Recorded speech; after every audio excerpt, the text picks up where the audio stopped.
You're alive for just breathing. We're here at the Music Hall Williamsburg here with Mike from Killswitch Engage. Welcome back to New York, brother. Thank you. It's great to be back. We're excited to play tonight. Let's go back in the day. When was the first time you guys played in New York? Do you still remember? Wow. I mean, I would say 2002, probably the first Alive or Just Breathing tour was pretty much our first stint at doing a U.S. tour. So we definitely, let's see, where do we play? Knitting Factory. So it was a small one. And all these years doing this, and now you're back kind of where you started. We have Jesse back in the band. You were telling me just now that you guys are super stoked because things are just working perfectly right now. You're going to see a lot of smiles on our faces up there. We're having a blast. Just reliving these old songs and playing with Jesse again and seeing how much fun that he has on stage. The emotion is there. The energy is there, and people are going to be stoked. And obviously it was a hard time for you guys when Howard left the band and then to be able to land Jesse back into the band. So why don't we go into that moment when you guys have to like make that decision, hey, we need a new guy. And I know you rehearsed different guys, and thankfully it worked with Jesse, you know what I mean? Right. So we actually did a lot of auditions here in New York City. Our management just wanted to make sure we left no stone unturned. And so we started at like 11:30 in the morning and had people come in every about 15, 20 minutes, and we play the same 3 songs over and over again, over and over and over and over and over. And then fast forward to like 4:30 in the afternoon, everyone's tired. Pizza just came in. We're all ready to eat and not play anymore. We just had it. We were at our wits' end. Jesse walks in the door. We get up, start playing. We proceed to play 14 songs in a row.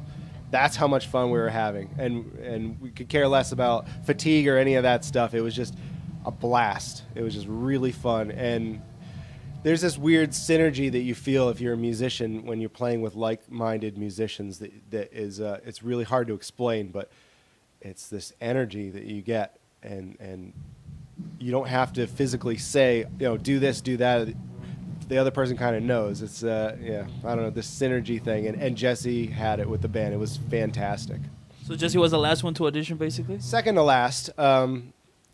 And we didn't tell him right away he had the job either. Want to make him wait and sweat it out a little bit, but he performed way up to snuff. There was obviously concern as to the Howard songs and how Jesse was going to sing them, and man, he pulled them off flying colors. He really studied his work and did his homework and performed the crap out of that stuff. Who were some of the other guys that auditioned for the gig? A lot of people that no one really know. There are a few that maybe people would know, but I'm not sure if they want their name out there. But there's definitely a few that were like running candidates. I mean, the internet already chose Jesse before we did. I mean, we had always thought to ourselves, when things came to an end with this band, it would be really cool to get back with Jesse and do in the Live or Just Breathing tour or something like that. And here we are, almost a new beginning, and back with Jesse and having a great time doing it. You have a new album coming out, so let's talk about that. Sure. Do you have an album title already? I don't know if I'm allowed to say. Not yet. Yeah, we got the title. I got all the artwork finished for it. Just going to fit in the lyrics.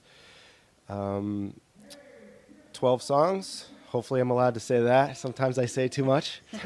But it was hard to whittle down which songs were actually going to make it on the record because we liked them all. We were really excited about it.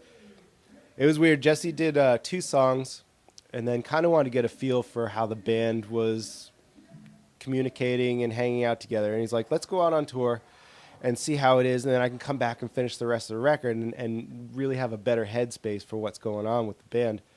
So he did 2 songs. We went out on tour, came back, and all of a sudden he started doing all this new stuff with like 8 or 9 different new voices we had never heard before. Like, wait a minute, man, now you're going to have to redo the last stuff we did because this stuff sounds so great. So he just blew us away. Just this guy, I don't know if he's got split personalities or what's going on in his head, but he's got a million different voices going on there, and it sounds really cool on the record.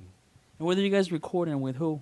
Oh, with Adam. Yeah, I think we're back and we're done with going to outside producers.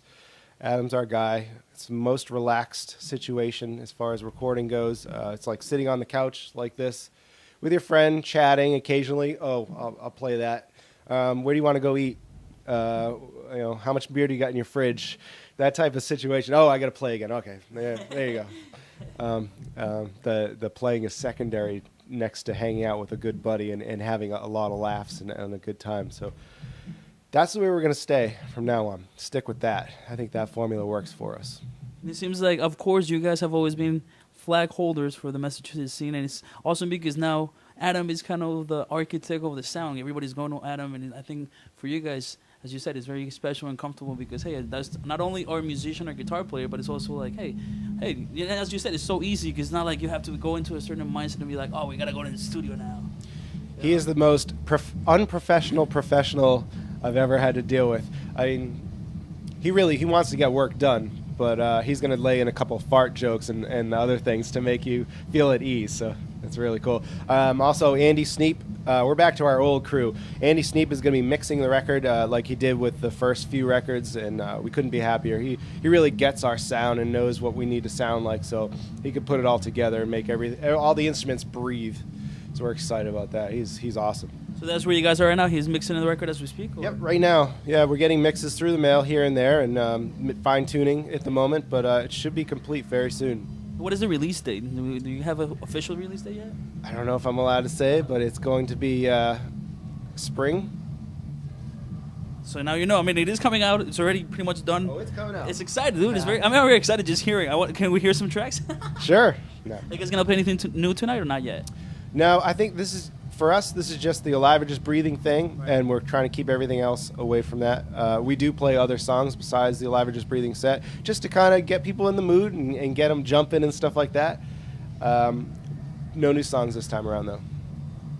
In part, I mean, today, it's hard to present a new song before it comes out because then you get the kids who film it on YouTube, put it out, and then, of course, it doesn't represent what the song is, you know? Sure, yeah. Without mixing it or knowing exactly how it sounds, it can definitely misrepresent the band's vision, I suppose. But it's also kind of cool because then people will hear it and say, "Oh man, I got to get that record." And our fans are going to be saying that a lot. I think people are going to be stoked. There's a lot of aggression on this new record, a lot. We had 2 years off, weren't sure if the band was going to be a band anymore, and we all just kind of went in our own little corners and wrote some really pissed off music. And came back to the table with a lot of really cool stuff. And of course, I'm sure right now you're planning next year as far as touring for supporting the new record, you know? Yeah, I mean, right now they're just saying, let's see what happens when it comes out. You know, it's a major flop. You're not touring. If it does well, guess what? You're touring for the next 2 years. So, we'll take it as it comes, I suppose. Like anything you've ever done, right? Yeah, exactly. Step by step. Yeah. And Mike, what do you think has set apart not only Killswitch but the Massachusetts scene from other scenes? And I know, especially you guys are well traveled. You've toured with a lot of different bands. What do you think it sets you guys apart from, let's say, the competition? I couldn't tell you. I wish I had an answer for that one. I think most of the Massachusetts people that I know are very humble, very cool, non-competitive, supportive of other Massachusetts bands, and we get along really well. We're a very incestuous family out there in Massachusetts. Everyone's joining everyone else's band and doing side projects and all that fun stuff. So, I don't know. Massachusetts is a weird place. All right, Mike, thank you very much. Thank you. Have a great show tonight. I mean, welcome one more time to Brooklyn. I know, as I told you before, there's so many kids that are so excited to see you guys tonight. Any final words for the people watching right now? We are stoked to be playing here. We're stoked to be playing for you guys and really excited to be playing Alive or Just Breathing record, the 10th anniversary, and ready to rock. Of course, congratulations on 10 years of, anything in music that you can celebrate is a good thing. I know. That's like a whole high school career, isn't it? It's ridiculous. All right, thank you, brother. Thank you. Cool.